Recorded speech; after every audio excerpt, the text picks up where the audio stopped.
Үй іші тып-тыныш. Бірақ бұл тыныштық дауыл алдындағы тымық секілді. Мен ас үйде отырмын. Алдымда суып қалған шай.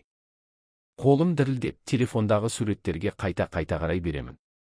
Кеше түнде көргендерім түсім болса екен деп тіледім. Бірақ жоқ, бұл өңім. Қаланың шетіндегі сол бір лас қонақ үйдің алдында ағамның әйелі, біздің үйдің үлгілі келіні Әйгерімнің бейтаныс еркекпен құшақтасып кіріп бара жатқанын өз көзіммен көрдім. Ағам Мұрат. Ол Әйгерім үшін жанын беруге дайын еді. Күні-түні жұмыс істеп, оның бір айтқанын екі етпейтін. Әйгерім менің бағым дейтін, ол мақтанып. Ал сол бағы қазір үстіңгі қабатта ештеңе болмағандай ұйықтап жатыр. Баспалдақтың сықырлаған дыбысы естілді. Әйгерім түсіп келеді. Үстінде жібек халат, жүзінде ешқандай кінәрат жоқ. Ол мені көріп, сәл таңырқағандай болды. Қайрат. Сонша ерте тұрып алғаның не? Деді ол дауысын құбылтып. Мен оған тік қарадым. Оның бұл бейқамдығы менің ызамды тудырды.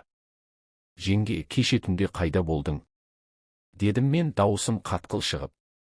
Ол бір сәт іркіліп қалды, бірақ тез жиналды. Дос қызым Салтанатпен отырдық дедім ғой ағаңа. Не болды сонша? Мен телефонды үстелдің үстіне тастадым. Экранда ол баяғы еркекпен тұр. Әйгерімнің түсі қуарып кетті.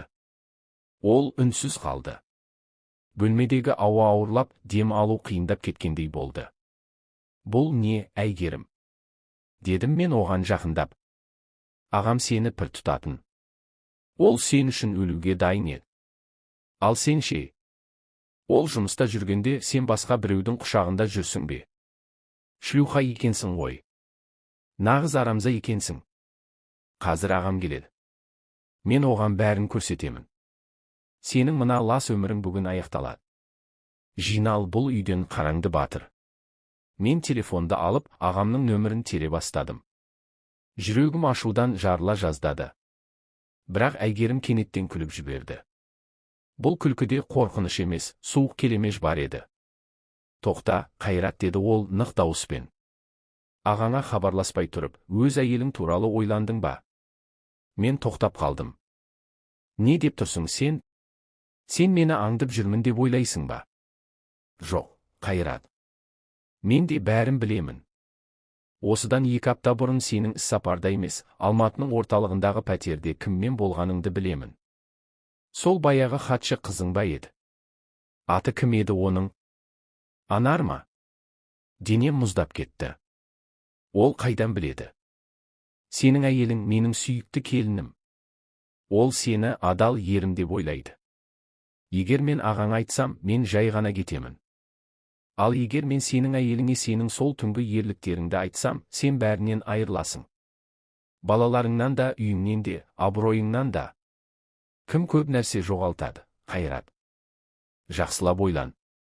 Біз бір-бірімізге қарама-қарсы тұрдық. 2 сатқын. 2 өтірікші. Бір шаңырақтың астында жасырынған 2 улы жылан секілді едік. Оның маған осылай сес көрсеткені менің намысыма тиді. Менің ағамның тағдырын ойлап тұрған жаным, қазір өз басымның қамын ойлап қалғандай болдым. Бірақ ыза мен жиіркеніш бәрінен басым түсті. Сен мені өзіңмен теңестірме. Деп ақырдым мен. Сенің жасағаның шектен шыққандық. Менің қателігім сенің мына азғындығыңның қасында түк емес. Мәселе қателіктің көлемінде емес, Қайрат, деді ол маған жақындап.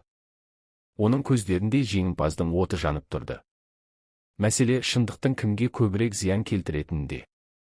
Сен үндемейсің, мен де үндемеймін. Біз бұл құпияны бірге көмеміз. Әлде бәріміз бірге құлаймыз ба?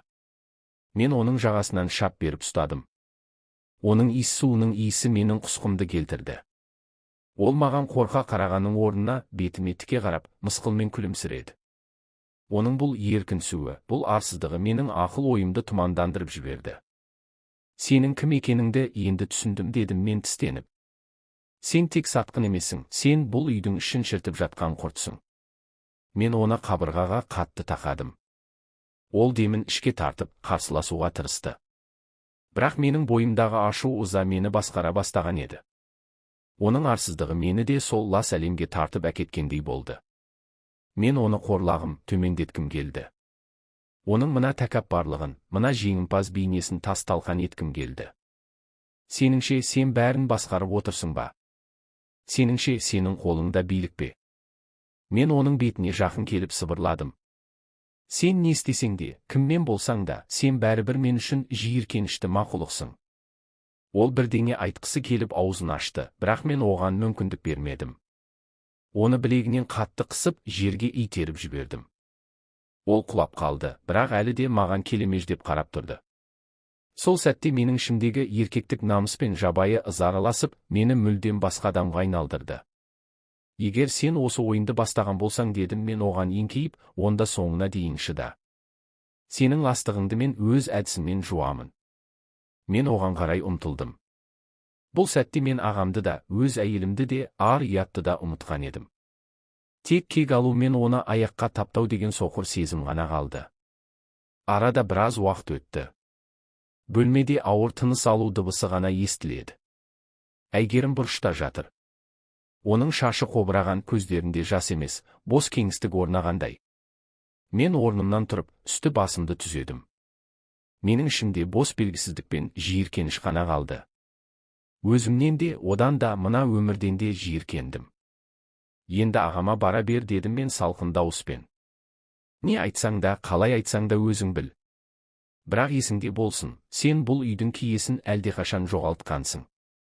Екеуміз де енді осы ластықтың ішінде өмір сүретін боламыз. Бұл сенің таңдауың.